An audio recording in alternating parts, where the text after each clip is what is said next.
朋友们，大家好，大家好。今天是2025年的11月15日。那么今天这个视频呢，我们要和大家聊一下，还有一个多月就要到2026年了啊。那么2026年呢，这个移民西班牙呢将会变得难上加难啊，就会非常的困难。那么我们将会从几个角度啊来聊这个话题。首先呢，是从一个移民政策啊这样的一个角度。第二个呢，就是生活的成本啊。第三个呢，就是工作的机会，还有以及就是移民当中的一些各式各样的问题吧。首先呢，我先来讲一下这个移民的政策方面，因为2025年呢，在一开始的时候这个美国的老川当选成为了美国的总统，当时我就说了，这个全球将要从左派变成向右转。那么移民的政策也是的那么移民政策呢，由于这个右派的政客当选以后嘛，那么全球像欧洲这方面呢就转变了原来就是对于移民呢是比较宽松的那么不管是对于非法移民还是合法移民，那么现在呢，就对于这个投资移民，对吧？大家也知道都收紧了，什么50万欧元买房子或者什么买房子在欧洲投资的这种都收紧了。第二个呢，就是对非法移民对非法移民就是现在全球的这种右派当选以后，首先就针对的是非法移民，对吧？你像德国，你像意大利你像这个法国现在针对这种非法移民都是有这种非常严厉的声音，对吧？美国就更不用说了，美国今天我看到一个新闻说，现在办美国签证就是你是个胖子，还有你有一些慢性疾病你都不能去美国那么奇怪。对他们就怕胖你，子是有多胖？就是他害怕你有慢性疾病嘛，就像我这种，比如说有高血压，有什么一些慢性疾病的，他都不让你去就怕你过去增加他的什么医疗负担之类的东西但你过去要看病的话，你也是自己付钱呀。那你没钱怎么办没钱他给你看吗？他在美国？给你看，然后就要你搞个账单给你，对吧？让你支付。好吧。那么还有就是像很多国家，它已经都转变了它的移民政策。本来比如说你像葡萄牙是5年入籍，或者英国什么5年入籍，现在都改成了10年还有很多其他的这种国家，这种永居还有就是它的入籍政策都在改变。那么像西班牙呢，其实现在呢还是这个左翼的政客就现在的总理是桑切斯嘛，他还是一个左翼的政客，那么他依然是执政。然后呢，西班牙跟其他国家的不一样什么？就它的选举要到2027年那么这种情况下呢，就是现在的这种移民政策其实是不稳定的，因为右翼的这种领导人呢他们一直在提出就是也要像其他的国家一样，对这个永居对吧？他永居他现在需要你就是要有一定的税收要对西班牙社会做出一定的贡献还有就是语言的要求，还有融入。对语言的要求和融入这些都是的。融入什么可能要考试对什么历史对什么文化，对吧？那么这些东西呢，就是现在是在一个不稳定的状态那如果就是2027年，就这个桑切斯现任的这个总理不是总理，现任的这个首相那如果他顺利的他又当选成功的话，那么有可能这个移民的政策就还是像现在这样，对吧？那么如果他没有当选成功，变成就是右翼的这个政客上台当选的话，那么就会像前面说到的那些情况，就右翼的政客的这种政策就会上台，对吧？那么这个就是一个非常不稳定的，就对很多移民的人来讲，就你要赌因为谁能当选，其实谁也不知道，对吧？那你有钱的、有资产的移民，你要考虑的是税收，对吧？你要考虑的是你的永居，你要考虑的是你能不能加入国籍，对吧？这个是很多人想要去，就是有钱的移民他想达到的东西。那么你对比如说没有钱的移民，普通的那些西班牙有一些什么扎根居留这些东西，就给一些黑户吧，对吧？他也能够拿到居留。那么他也要考虑到，就是右派他现在对这个扎根居留他限制的很严重，他说未来就是不能够给大家大量的扎根居留，要就是对个别的案例才能给扎根居留，这些都会成为一些问题，甚至就加入国籍方面，对吧？你比如说原来可能就是你来这边10年，你就可以加入国籍，现在他可能对加入国籍，真的就有的人他就来了9年半，哎，突然这个移民政策一改变啊，就西班牙现在还没有啊，就比如说在英国在什么地方，就人家有的人比如说来了4年半，他已经要可以申请了，然后突然来了一个这种移民政策，对吧？你就申请不了了，你就变成10年了，你就又要再过5年，这种成本都我觉得都是对那个很多人来讲他是承受不了的嘛，对吧？因为对，有这个能力来移民的很多人，他可能都已经40多岁了，说我就40多岁了，你突然跟我说再加5年，再加10年，心都凉了。对啊，所以就是这种，我觉得是移民政策上的这种不确定。这个呢，我觉得在2026年，因为现在2025年过了，其实2025年对于西班牙的移民政策来讲是很艰难的一年从什么一会儿800万移民要被赶走啊，右派提出的什么各种各样的，反正从年初吵到年尾。对对，感觉好像就一直在吵架，两个对政党。对，我们的时间就觉得过得很快就觉得很快，今年好像一晃就过去了这种是移民政策的方面。那么2026年，你想是27年大卫要选大卫，那所以2026年肯定是一个密集交锋的这样的一个时刻，对吧？那接下来就你讲一下这个生活成本方面吧。好的。就生活成本方面呢，首先是就是这个欧元的汇率。我记得我们刚来的时候汇率是连7都不到吧，就差不多6.8、6.9的样子。今天是8.25吧，就最近1个月一直在8.25到8.3几的样子。对，就像比如说一个家庭一个月，比如说花3000欧嘛，那以前的话就差不多是2万出头，不到21000块人民币，然后现在的话差不多就是要2.5万了。对，就这个汇率上，我觉得是就差价蛮大的。然后还有一个就是这些生活的成本，就是食物呀，还有就是能源的费用是一直在涨的。像食物的话，我觉得物价都涨了不止50%嘞。对吧？对，就不管是肉啊，还是什么蛋奶啊，对，鸡蛋6欧元一盒，我天天说鸡蛋。对，就这些通通都在涨价。然后还有就是房租，像就前2天我还一个朋友给我说，他来的时候就是租的一个公寓嘛，他是租成700欧，在贝尼多姆的。然后他今年就是要续租了嘛，然后房东已经把他的房租涨到1000欧了，就还是还了价过后要1000欧，涨30%。就他因为他以前也租嘛，就不然房东他说他租给外面的话已经要租1200欧了。对，因为他是老租客了，然后再加上还价，反正就定在了1000欧。就房租我觉得也是涨得很夸张的。还有就是如果买房的话也是，因为我觉得西班牙这个房价就这2年感觉很难再降下来了，就一直在上涨呀。对，其实房价的话，我们还有一个朋友，他是开这个百元店的老板，他也说就是他当时这个房子买下才几万欧元，也没有什么很久就差不多是在疫情前面一段时间他买的，就几万欧元，然后到现在就是已经是大概要20万欧元，对吧？那差不多要翻了3倍就他在最低的时间那个阶段买的，那现在差不多要翻了3倍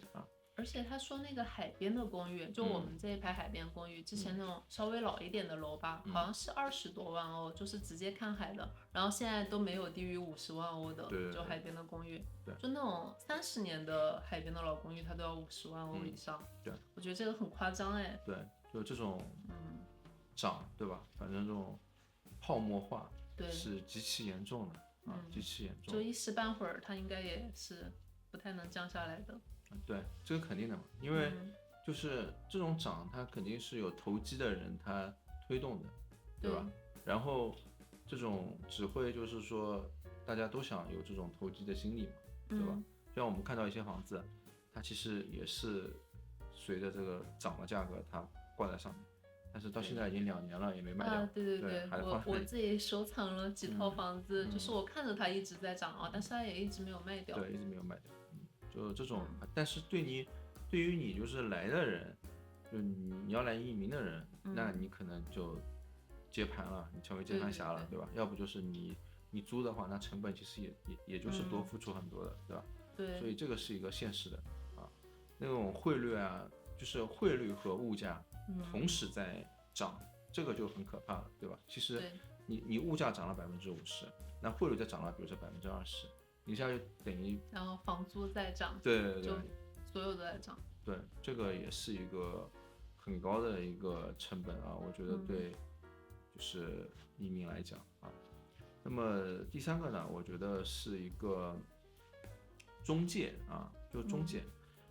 西班牙的这个移民我觉得很奇怪啊，就是你像比如说你在美国移民，或你在澳洲移民，你在加拿大移民，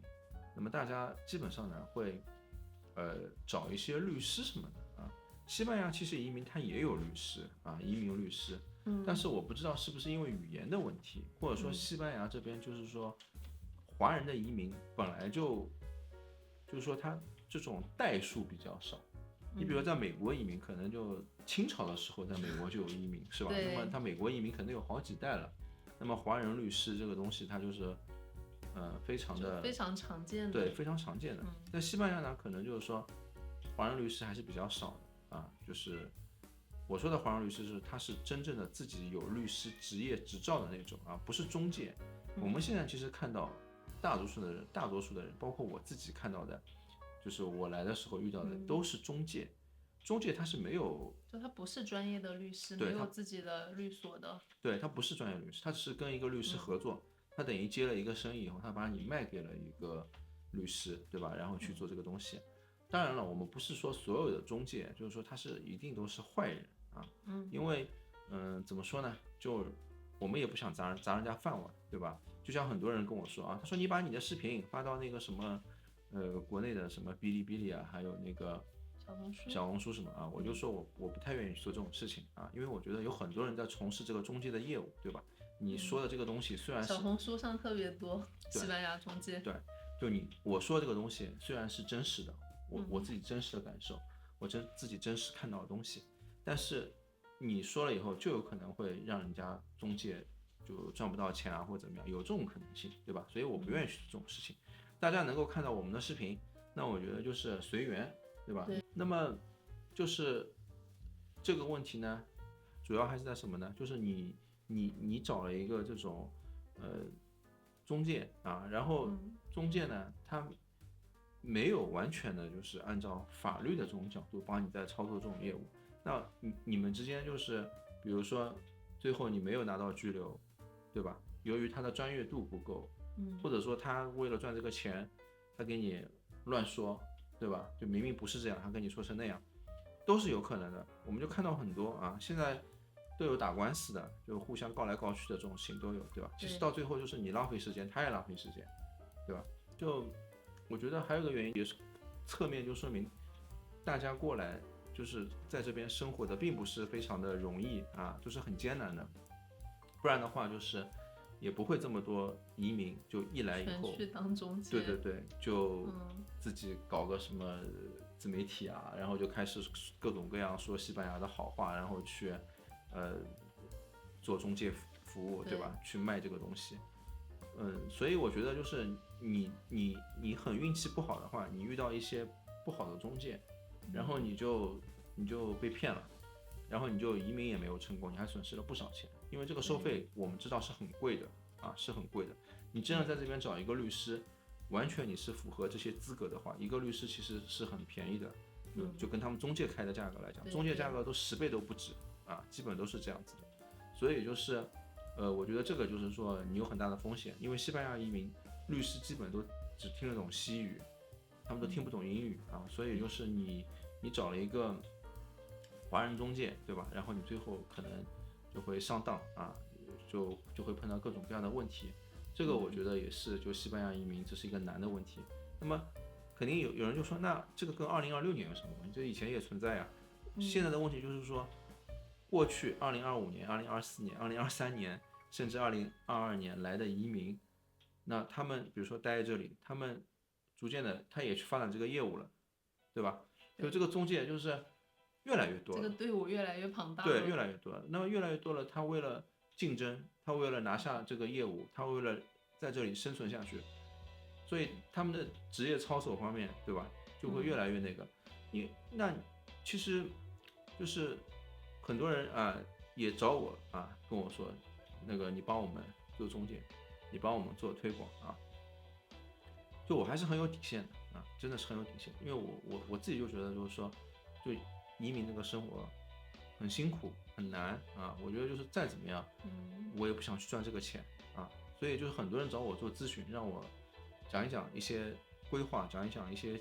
情况，是吧？这个我是愿意的啊。说句实在的，我觉得你也不差一个吃顿饭的钱，对吧？然后你因为这个你知道了一些情况，我觉得对你来讲也是有利的。但是啊，其实如果我去做中介，我也可以接很多生意。我说真的啊，因为很多人就跟我说啊，你帮我搞嘛什么，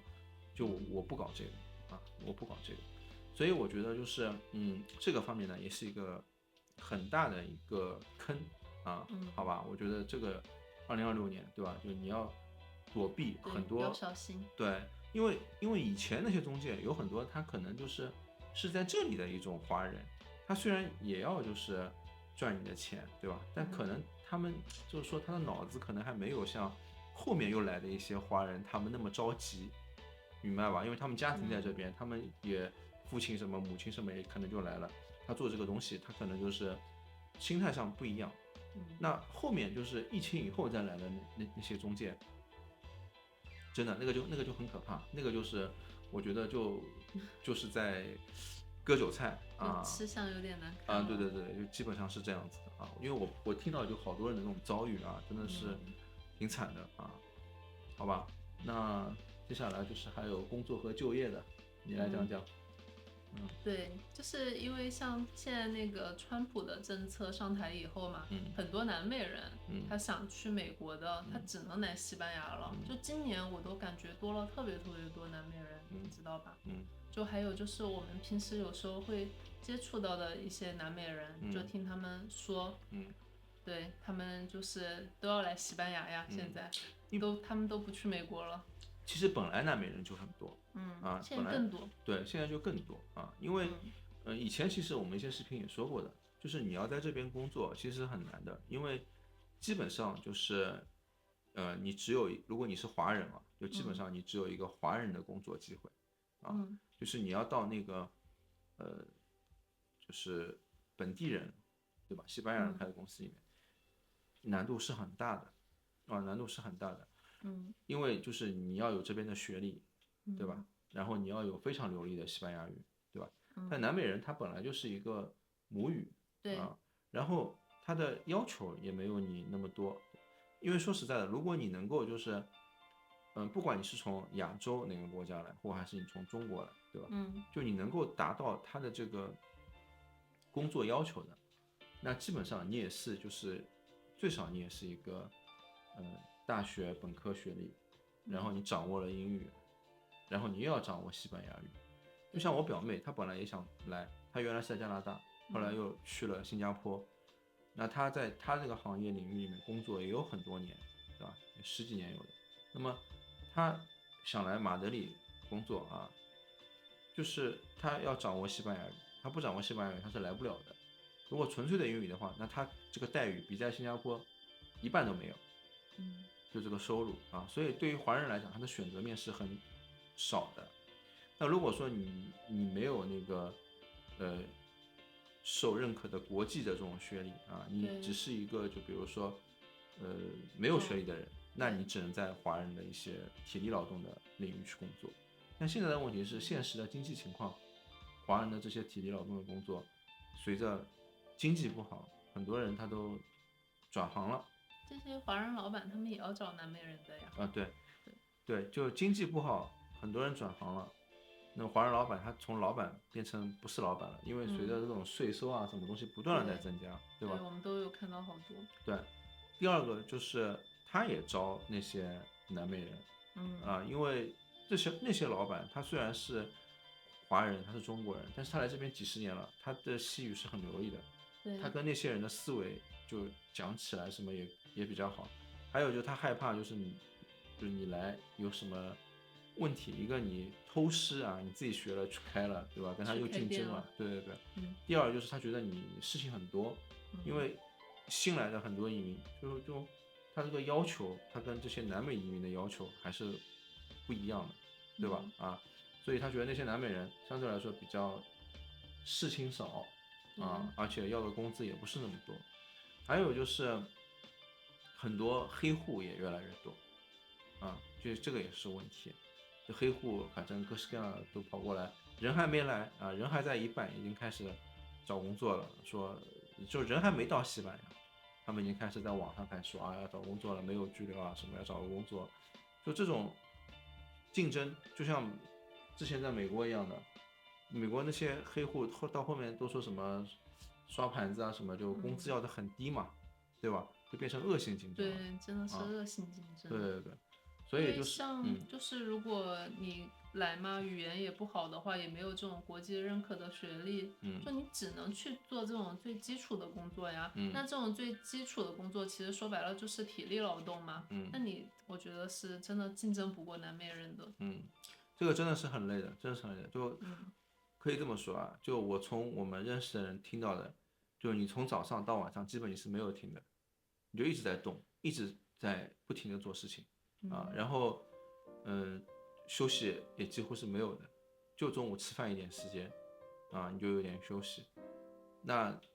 你说你是什么样的身体你能够这样承受呢？对吧？20岁的身体可以承受。20岁我觉得可以。还有就是你就是那些那个本来就是有一定工作背景的，我前面说的有一些那他又看不上。对他觉得我本来好好的，我一年赚个几十万的年薪的人，几万美元年薪的人，我来这边我一下子就变成就减少一半了，对吧？就我跟我表妹一说，我说工资跟你这个，他马上就不行了，因为他已经过惯了那种生活，你叫他一下子变成了钱少一半的生活，这怎么可能嘛，对吧？所以这个是我觉得都是一个问题好吧，那今天我们就先讲到这里我觉得2026年真的，我觉得如果还是要想移民的话，我个人感觉就是说可以去那些移民政策尽管收紧，但是已经定下来的比如说你说什么英国收紧了，或者说葡萄牙收紧了，举个例子或者说澳洲收紧了，那它收紧了以后，它定下来了，那它几年里面不会改变但是如果你找一个那种没有定下来的，我觉得这个就很烦，对吧？因为对你来讲，就是你的年龄你的金钱你的时间成本就都是可能未来会有未知的很大的一个变化。那你说没小孩什么还好，你不想搞了你就走了，对吧？你如果又有小孩有什么，你到时候这种一家人的，对，这就特别的麻烦。你还有什么想说的吗？没有了。好吧，那就先说到这里，拜拜。再见。